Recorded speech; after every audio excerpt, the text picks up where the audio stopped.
एक बहुत विशेष ग्रंथ है जिसमें किस प्रकार से फिर राधा रानी गोप कन्या बनती हैं इसका वर्णन आया है। और इस ग्रंथ के अनुसार ये बड़ा दिव्य ग्रंथ है जिसका नाम है राधा तंत्र। जो मैंने अभी आपसे कहा ना, देवादिदेव महादेव ने भगवान को वचन दिया कि मैं राधा तंत्र नाम का ग्रंथ प्रकट करूंगा जो राधा की महिमा को संसार में प्रकाशित करेगा। ऐसे राधा तंत्र रूपी ग्रंथ में फिर बताया कि किस प्रकार राधा रानी ही गोप कन्या बनकर प्रकट होंगी, किस प्रकार राधा रानी ही गोप कन्या बनकर प्रकट होंगी। बहुत सुंदर सुंदर श्लोकों में राधा तंत्र में बताया। भगवान साक्षात श्री कृष्ण ने तब जाकर राधा रानी को इस संसार में लाने के लिए काशी में तपस्या की। आप काशी गए होंगे, कितने लोग काशी गए हैं? काशी में आपने बिंदु माधव का दर्शन किया होगा। तो काशी के जो ये माधव हैं, काशी के माधव ने ही उस समय काशी में रहकर राधा रानी को प्राप्त करने के लिए काशी में तपस्या की। और जब भगवान ने राधा रानी को काशी में प्राप्त करने के लिए तप किया तो साक्षात भगवती प्रसन्न हुई और भगवती ने भगवान से कहा कि जब तक आप कान में मंत्र नहीं लेंगे, जब तक आप राधा रानी की उपासना नहीं करेंगे, राधा रानी प्रकट नहीं होंगी। अब इसमें तो बहुत विस्तार है, इतना श्लोक सुनाने का मेरे पास अवकाश नहीं। कोई अगर प्रमाण चाहता है तो भले मेरे पास आएगा तो मैं उसको प्रमाण दे सकता हूँ, क्योंकि मैंने सारे ग्रंथ इसमें रखे हुए सामने। इसीलिए ग्रंथ सारे सामने रखे, क्योंकि यहाँ पे मेरे पास डेस्क पे इतनी जगह नहीं है कि मैं सारे ग्रंथ खोलूँ, तो मैंने पीडीएफ सामने ग्रंथ की रख ली है। तो राधा तंत्र में बहुत सुंदर तरह से प्रमाणित किया। तब भगवती मूल प्रकृति ने भगवान श्री कृष्ण को राधा रानी प्राप्त हो, इसलिए मूल प्रकृति ने भगवान को 32 अक्षर का महामंत्र हरे कृष्ण महामंत्र कान में प्रदान किया। और उस महामंत्र का जब स्वयं भगवान करने लगे, और जब भगवान करने लगे तो मूल प्रकृति ने तब का मथुरा परमेशानी तव केशा युता सदा केश पीठम महेशानी मथुरा व्रजमंडले। ये व्रजमंडल क्या है?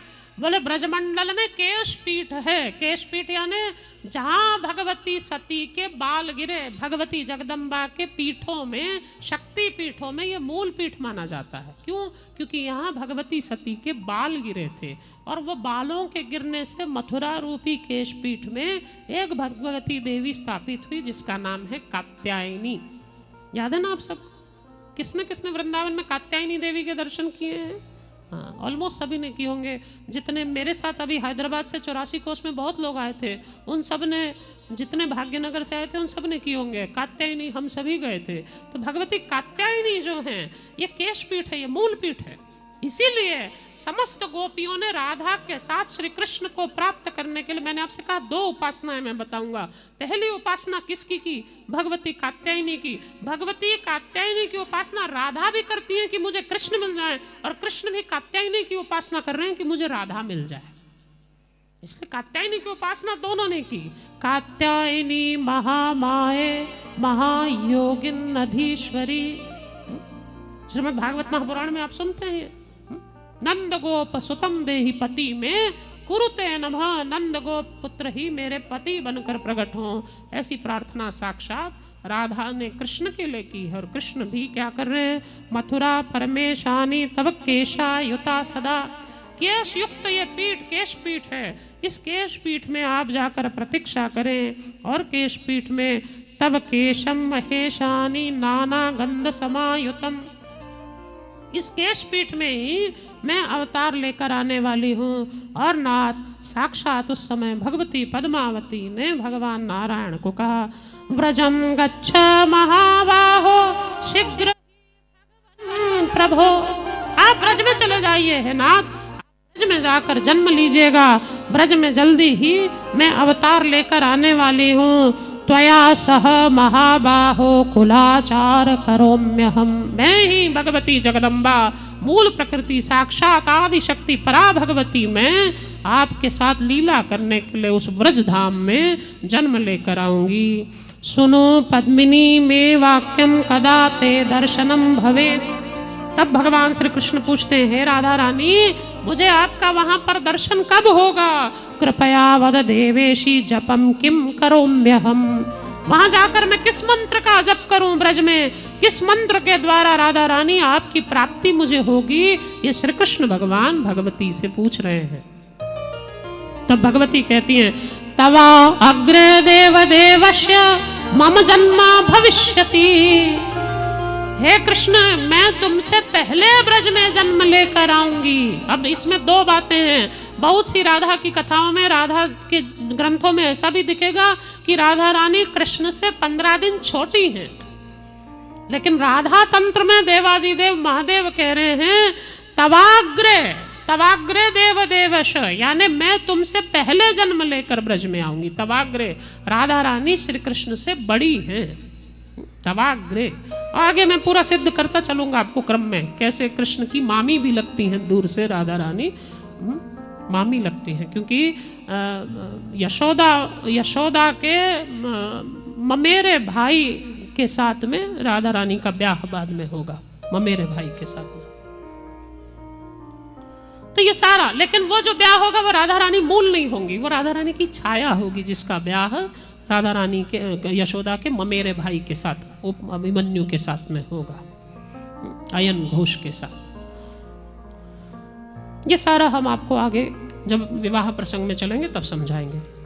तो श्रुणु तवाग्रे देव देवश मम जन्मनि भविष्यति, गोकुले मथुरे पीठे वृषभानु गृहे ध्रुवम। आप गोकुल में जन्म लेकर जाइए और मैं वृषभानु गृहे ध्रुवम, मैं वृषभानु के घर में जन्म लेकर जाऊंगी और वृषभानु के घर में आपको मैं वहां पर दर्शन दूंगी और आपके साथ नित्य लीला का विस्तार करूंगी, नित्य लीला का विस्तार करूंगी। और नाथ, यहाँ पर क्या हुआ, यहाँ पर समय बीता और वृषभानु जी यमुना जी के तट पर साक्षात महामंत्र का ही आश्रय लेकर जप कर रहे थे। और जब वृषभानु जी जप कर रहे थे तब वृषभानु जी को आकाशवाणी हुई, पद्मिनीं पद्मगंधां सा वृषभानु गृहे प्रिये अविरासीत् तदा देवी कृष्णस्य प्रथमं प्रिया। कृष्ण से प्रथमं प्रिया, कृष्ण के पहले कृष्ण की प्रिया ने जब अवतार लिया, जन्म लिया। कहाँ? जमुना जी के तट पर रावल नाम का गोकुल के पास में ग्राम है, और इस रावल नाम के गांव में यमुना के तट पर वृषभानु जी बैठे तपस्या कर रहे थे। रावल गए हैं आप लोग सभी ब्रज में? हाँ, बहुत से लोग गए हैं। तो रावल में वृषभानु जी यमुना जी के तट पर बैठकर तपस्या कर रहे हैं। कौन सा समय है? देखिए, हम लोग राधाष्टमी कब मनाते हैं? भाद्रपद मास के अष्टमी में। भाद्रपद एक पक्ष में हम कृष्णाष्टमी बनाते हैं, एक पक्ष में राधाष्टमी बनाते हैं। यानी गणेश उत्सव चल रहा होता है तब जो अष्टमी पड़ती है चतुर्थी के बाद, उस समय में हम राधाष्टमी बनाते हैं। लेकिन राधा तंत्र के अनुसार राधाष्टमी कब बनती है? जरा ध्यान से सुनिएगा। राधा तंत्र के अनुसार राधाष्टमी का समय क्या था? बोले चैत्र मासे शीते पक्षे नवाम्याम पुष्प संयुते। चैत्र मास में, मधुमास में अष्टमी तिथि, शीते पक्षे, शीत पक्ष की नवमी तिथि पर, यानी शुक्ल पक्ष की नवमी तिथि चैत्र मास में, यानी जो हम चैत्र मास के नवरात्र मनाते हैं ना रामनवमी वाले, तो जिस दिन रामनवमी थी उसी दिन रामनवमी के समय में कब? कालिंदी जल कलोले नाना पद्म गंधायुते अविरासी तदा पद्म महाडिंबम उपाश्रिता। उस समय चैत्र मास के शुक्ल पक्ष की नवमी तिथि को महारात्रि में साक्षात भगवती राधा रानी का जन्म हुआ। कैसे? बोले वृषभानु जी जमुना जी के तट पर, कालिंदी के तट पर तपस्या कर रहे थे, तब डिंब के रूप में, एक स्वर्ण अंडे के रूप में राधा रानी पद्मिनी प्रकट हुई। और जब वो स्वर्ण का डिंब सामने प्रकट हुआ, डिंबम भूत्वा तदा पद्मा स्थिता कनक मध्यतः, सोने का वो डिंब, सोने के ही कमल के पुष्प में वो डिंब चमक रहा था। कोटि चंद्र प्रकृतिकाशम डिंबम माया समन्वितम, कोटि चंद्र का प्रकाश करता हुआ वो डिंब जब चमक रहा था। पुष्पयुक्तम नवाम्यम वै निषद्ध निशार्धे पद्म मध्यत। निशार्धे यानी मध्य रात्रि में, निशा का आधा समय जब आया, यानी रात्रि के समय, उस समय आविरासी तदा पद्मा रंगिनीम कुसुम प्रभा। तरुणिम आदित्य संकाशे पद में परम प्रकाशिनी। उस समय साक्षात राधा रानी ने डिंब रूप में जन्म लिया। उस समय आकाशवाणी हुई और वृषभानु जी से कहा कि आप इस डिंब को लेकर हे वृषभानु पुरम देवी कालिंदी पार में वच, कालिंदी के पार वृषभानुपुर में आप इस डिंब को ले जाइए। नामना पद्मपुरम रम्यम चतुर्वर्ग समन्वितम।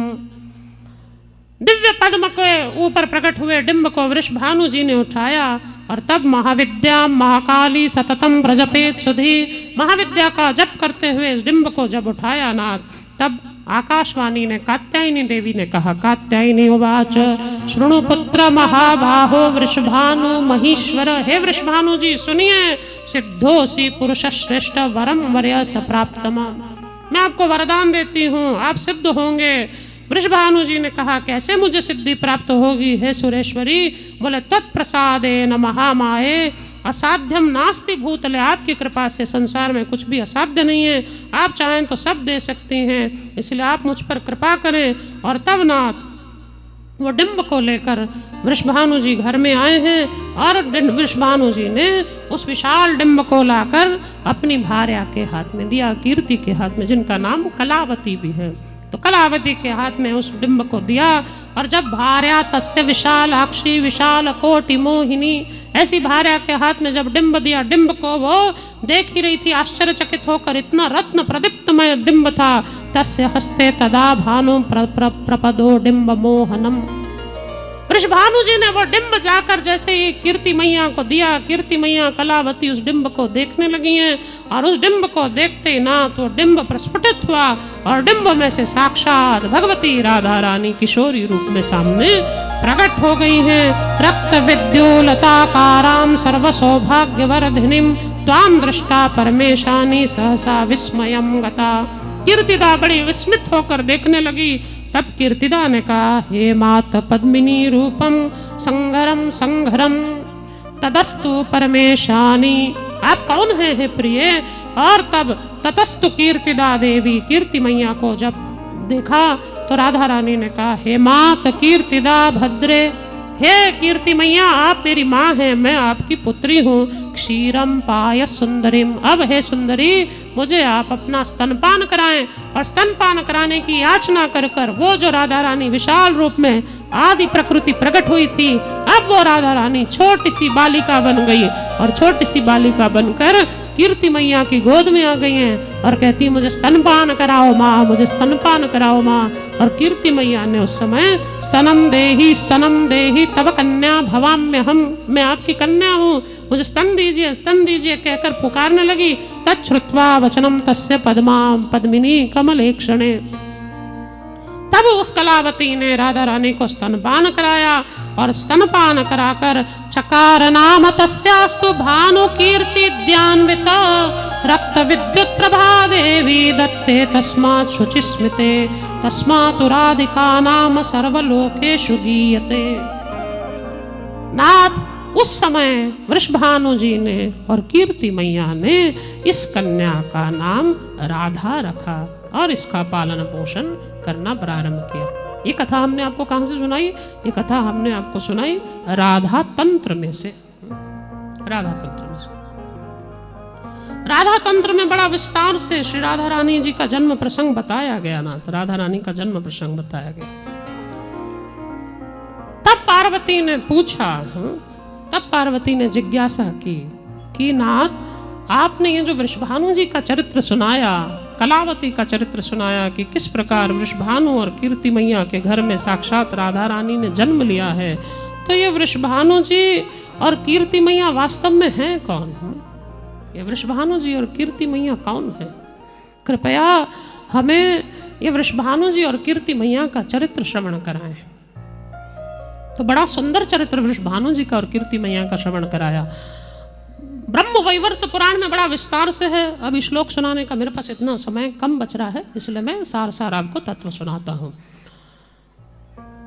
भगवती पार्वती की जिज्ञासा पर देवादिदेव महादेव ने भगवती कीर्ति मैया का और साक्षात वृषभानु जी के अति दिव्य चरित्र का श्रवण कराया। अति दिव्य चरित्र का श्रवण कराया। ये कीर्ति मैया कौन है ये वृषभानु जी कौन है, पूर्व जन्म में ये कौन थे, इन्होंने ऐसी कौन सी साधना की जिसके कारण इनको राधा रानी कन्या के रूप में प्राप्त हुई। देवादिदेव महादेव कहते हैं, हे भगवती, पूर्व समय में सुचंद्र नाम का राजा है, महाराज नृग का पुत्र सुचंद्र। नृग का चरित्र किसको किसको याद है श्रीमद् भागवत महापुराण में? हाथ उठाइए। अरे इतनी भागवत कथा सुनते हैं फिर भी आप लोगों को कुछ याद नहीं रहता। नृग का चरित्र याद है किसी को? भागवत कथा में नृग का, राजा नृग का चरित्र क्या था? राजा नृग एक गिरगिट का रूप लेके कुएं में पड़ा हुआ था। आप कुछ याद आया क्यों पड़ा था? फिर उसको चरण भगवान ने लगाया तो नृग का उद्धार हुआ। तब नृग ने अपना कर्म बताया कि मुझसे क्या गलती हुई, एक ही गाय मैंने 2 जनों को दान दे दी थी, जिस कारण उन ब्राह्मणों ने मुझे श्राप दे दिया कि तू एक ही गाय 2 जनों को दान देता, गिरगिट जैसे रंग बदलता, इसलिए जा गिरगिट बन जा। और वो गिरगिट बनकर तब कुएं में राजा नृग पड़ा हुआ था। और तब भगवान ने, आजकल क्या हुआ समस्या ये, आप लोगों को कथाएं इसलिए ज्ञात नहीं होती क्योंकि आप मूल कथा कम सुनना चाहते हैं। आप लोगों को चाहिए कि खूब इधर उधर का मिर्च मसाला सुनाओ, चुटकुला सुनाओ, भजन गाओ, नचवाओ, बस हो गई कथा। ग्रंथों का आश्रय लीजिए ना, ग्रंथ आपका कल्याण करेंगे। ये जो मैं बार बार आपको श्लोक सुना रहा हूं, मैं भी जानता हूं जब मैं श्लोक सुनाता हूं संस्कृत आपके पल्ले नहीं पड़ती होगी, किंतु श्लोक की ही महिमा है। ये श्लोक सुनेंगे तो उस परलोक का आपका कल्याण बनेगा, इहलोक का कल्याण इस श्लोक को सुनने से है। ग्रंथ का जब तक श्रवण नहीं करेंगे आपका कल्याण नहीं होगा। इसीलिए मैं मूल ग्रंथ में से आपको एक एक चीज बता रहा हूं कि ये ऐसे है, ऐसी घटना है। मूल ग्रंथों का आश्रय लीजिए, ग्रंथ जीव का कल्याण करते हैं। तो नाथ सुचंद्र इस राजा नृग का पुत्र है जिसको कृष्ण ने अपने चरण से उद्धार किया है। और इस सुचंद्र की भार्या हैं जिनका नाम है कलावती। ये कलावती कौन है? ये कलावती पितरों की मानसी कन्या है, पितरों की कन्या। कलावती का भगवन कस्य पत्नी मनोहरमा यतंतो यद गृहम रम्यम नरमे निर्मे में सुर करुणाः। पित्राणाम मानसी कन्या कमलांश कलावती सुंदरीं वृषभानस्य पतिव्रता परायण। और यस्याश्च तनया राधा कृष्ण प्रियाधिका प्रिया, उन्हीं की राधा कन्या बनकर आई। किसकी? बोले पितरों की मानसी कन्या की। पितरों की 3 मानसी कन्याएं थी। इन 3 मानसी कन्याओं में कलावती कन्या का विवाह सुचंद्र के साथ हुआ। मैना का विवाह हिमालय राज के साथ हुआ जिनके यहाँ साक्षात भगवती पार्वती प्रकट हुई है, मैना का। और सुनैना का विवाह साक्षात महाराज जनक के साथ हुआ जिनके यहाँ साक्षात भगवती सीता प्रकट हुई। तो सीता वहां पर प्रकट हुई। ये 3 मानसी कन्याएं हैं पितरों की 3 कन्याएं, सुनैना, कलावती और मैना। ये तीनों आपस में बहनें हैं। अब मैना के यहाँ पर साक्षात पार्वती ने जन्म लिया, सुनैना के घर सीता जी ने जन्म लिया, और यहाँ कलावती के यहाँ पर राधा को जन्म लेकर आना है। कलावती का विवाह सुचंद्र के साथ हुआ और सुचंद्र के साथ कलावती ने खूब सुखमय दिन बिताए। लेकिन कुछ काल के उपरांत सुचंद्र नाम के इस राजा को संसार से वैराग्य हो गया। और जब इसको संसार से वैराग्य हुआ ना सुचंद्र तपस्या करने गया। साथ में कलावती भी तपस्या करने लगी। सुचंद्र जब तपस्या कर रहा था तब भगवान ब्रह्मा प्रकट हुए, सुचंद्र से वरदान मांगने कहा। सुचंद्र ने कहा, हे ब्रह्मा जी, वरदान में मुझे मोक्ष चाहिए। तो कलावती ने कहा, नाथ आप अगर मेरे पति को मोक्ष दे देंगे तो मेरा क्या होगा, मैं क्या करूंगी? तो बोले, पति की तपस्या के प्रभाव पर मैं पति को तो मोक्ष दे सकता हूं, आपको मोक्ष नहीं दे सकता। बोले, लेकिन अगर पति का मोक्ष हो जाएगा तो मैं अकेली संसार में बचूंगी, मैं क्या करूंगी, मुझे भी मोक्ष चाहिए। तो ब्रह्मा जी ने कहा, बिना किसी तपस्या के आपको मोक्ष नहीं मिल सकता, तो अब करें क्या? तब ब्रह्मा जी ने इसका एक समाधान बताया कि सुचंद्र और कलावती आप दोनों इस समय शरीर को भोगिए, शरीर भोग के उपरांत आप स्वर्ग चले जाइए, कुछ समय वहां पर बिताइए, और बाद में आप ही वृषभानु और कीर्ति मैया के रूप में धरती पर जन्म लेकर आइए। और जब आप वृषभानु और कीर्ति मैया बनकर इस धरती पर जन्म लेकर आएंगे, तब आपके यहाँ पर ही साक्षात भगवती प्रकृति, मूल प्रकृति राधा के रूप में जन्म लेंगी। राधा जब आपके घर में जन्म लेंगी तो आप दोनों का साथ में मोक्ष हो जाएगा। राधा जब आपके यहाँ जन्म लेगी तो आप दोनों का मोक्ष होगा। और नाथ वही सुचंद्र और कलावती बाद में कीर्ति मैया और यहाँ पर प्रकट होने हैं। अब जब ये दोनों को प्रकट होना था नाथ, तो इन दोनों ने प्रकट होने के लिए बहुत सुंदर लीला की नाथ। दोनों ने बहुत सुंदर लीला की। महिभानु नाम के गोप हैं, और महिभानु नाम के गोप के घर में 3 पुत्रों ने जन्म लिया। एक का नाम है वृषभानु, एक का नाम है रत्नभानु और एक का नाम है सुभानु। अब महिभानु गोप और महाराज देवमीड़, ये दोनों का आपस में मित्रता थी। महिभानु गोप की यानी राधा रानी के दादा, महिभानु राधा रानी के दादाजी, तो राधा रानी के दादाजी की और वहां पर कृष्ण के दादाजी की आपस में बहुत अच्छी मैत्री थी। तो महिभानु गोप ने वृषभानु, रत्नभानु और सुभानु तीनों पुत्रों को जन्म दिया। वहां पर देवमीड़ ने भी अपने यहाँ पर पुत्रों को जन्म दिया, और देवमीड़ के यहाँ पर भी 3 ही पुत्र हुए, पर्जन्य, अर्जन्य और राजन्य। और इन पर्जन्य के यहाँ पर ही 9 पुत्रों ने जन्म लिया, जिन्हें नवनंद कहा जाता है। वैसे तो मूल रूप में 5 नंद बताए गए, लेकिन 9 पुत्रों का जन्म हुआ था नवनंद के रूप में। नंद बाबा आदि 9 भाई थे। इसमें से 5 भाई प्रधान बताए, उपनंद, अभिनंद, नंद, आनंद और नंदन। अब उपनंद का तुंगी के साथ विवाह हुआ, अभिनंद का पिवरी के साथ, नंद बाबा का यशोदा के साथ विवाह हुआ। नंद बाबा का यशोदा के साथ विवाह हुआ। अब नंद बाबा का, क्योंकि ये देवमीड़ के पौत्र हैं, यहाँ पर महिभानु की और देवमीड़ की अच्छी मैत्री होने से एक दिन देवमीड़ ने कहा कि मैं अपने पुत्र को राजा बनाऊंगा। तो देवमीड़ ने पर्जन्य को राजा बनाया। पर्जन्य ने इन 5 में सबसे बड़े थे उपनंद। उपनंद को राजा बनाने का निष्कर्ष लिया, लेकिन उपनंद ने कहा मैं राजपद स्वीकार नहीं करना चाहता, आप नंद को राजा बनाओ। तब नंद बाबा को राजपद दिया गया। जैसे यहाँ नंद बाबा राजा बने, वहां महिभानु ने भी वृषभानु जी को राजा बना दिया। अब ये दोनों आपस में, महिभानु और यहाँ पर नंद बाबा, ये वृषभानु और नंद बाबा आपस में बहुत अच्छे मित्र थे। एक दिन वृषभानु जी के लिए नंद बाबा कन्या ढूंढ रहे थे, और कन्या ढूंढते ढूंढते एक जगह पर गए, और कहाँ पहुंचे, चलते चलते कान्यकुब्ज देश यानी कानपुर, मथुरा से कानपुर गए। कान्यकुब्ज देश में जब पहुंचे तो कान्यकुब्ज देश में नंद बाबा ने एक कन्या को देखा जो बड़ी सुंदर थी। और नंद बाबा ने मन में विचार किया, ये कन्या बड़ी सुंदर है, किसकी कन्या है? तब पता चला कि ये भनंद और मालावती की कन्या है, जिसका नाम कलावती यानी कीर्ति है। ये यज्ञ से इन्हें प्राप्त हुए।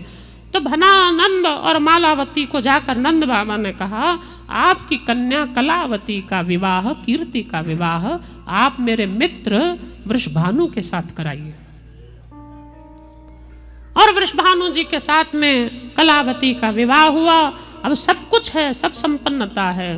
वृषभानु जी के यहाँ पर समय पाते कलावती गर्भवती हुई है, और कलावती जब गर्भवती हुई तो कलावती ने एक पुत्र रत्न को जन्म दिया, श्रीदामा को, राधा रानी के बड़े भाई श्रीदामा को जन्म दिया। और जब श्रीदामा को जन्म दिया नाथ, वृषभानु जी का चेहरा उदास था। वृषभानु जी का चेहरा उदास था। तो जब वृषभानु जी का चेहरा उदास देखा तो कलावती ने प्रश्न किया कि आप उदास क्यों हैं? आपकी उदासी का क्या कारण है? आप इतने व्याकुल क्यों नजर आते हैं? तो नाथ वृषभानु जी ने कहा कि मैं मेरे घर में एक कन्या चाहता था, लेकिन मेरे घर में पुत्र हो गया, और मैं ऐसा चाहता था कि वो दिन आए जब नंद बाबा के घर में बेटा हो और मेरे घर में बेटी हो, और मेरे घर की बेटी का रिश्ता नंद बाबा के बेटा के साथ कर दिया जाए, क्योंकि हम दोनों आपस में मित्र हैं, तो हम दोनों आपस में समधी बन जाएं। हम दोनों आपस में समधी बन जाएं। अब ये कब होगा ना? जब मेरे घर में पुत्री होगी। इसलिए वृषभानु जी ने तपस्या प्रारंभ की, और वृषभानु जी को साक्षात कमल में वो कन्या प्राप्त होगी। ऐसा प्रसंग बाद में आता है। अब हुआ क्या, समय बीतते नंद बाबा के यहाँ पर तो यशोदा रानी के गर्भ से साक्षात भगवान श्री कृष्ण ने जन्म लिया। कथा थोड़ी क्लिष्ट है, ध्यान लगा के सुनिए, क्योंकि बहुत सारे रिश्ते इसमें आ रहे हैं। नंद बाबा के यहाँ तो साक्षात यशोदा रानी से श्री कृष्ण का जन्म हुआ।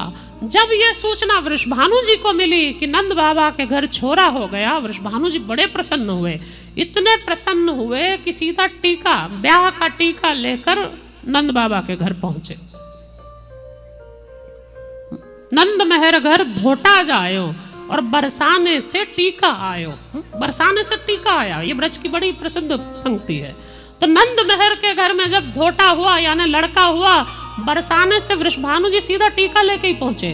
तो टीका लेकर पहुंचे तो नंद बाबा ने कहा, अरे आप टीका लेकर कैसे आए, बधाई लेकर आनी चाहिए, मेरे घर में बेटा हुआ। बोले आपके घर बेटा हुआ यही तो बात की खुशी है। बोले क्यों? बोले कुछ समय बाद मेरे घर में भी बेटी होगी, और जब मेरे घर मासी, ये पौर्णमासी देवऋषि नारद की शिष्या हैं, इन्हीं के पुत्र हैं सांदीपनी ऋषि, जिनसे भगवान ने शिक्षा प्राप्त की है। तो पौर्णमासी ने मुझे बता दिया है कि आपके घर में एक कन्या ही जन्म लेगी, इसलिए मेरे घर की बेटी और आपके घर का बेटा दोनों का हम रिश्ता कर देंगे। अभी जन्म हुआ नहीं, रिश्ते पहले हो गए थे दोनों के। जन्म हुआ नहीं, शादी की तैयारियां पहले हो गई, रिश्ते पहले हो गए दोनों के। और नाथ तब समय बीता, और समय बीतते धीरे धीरे कालक्षेप होने लगा वृंदावन सारा।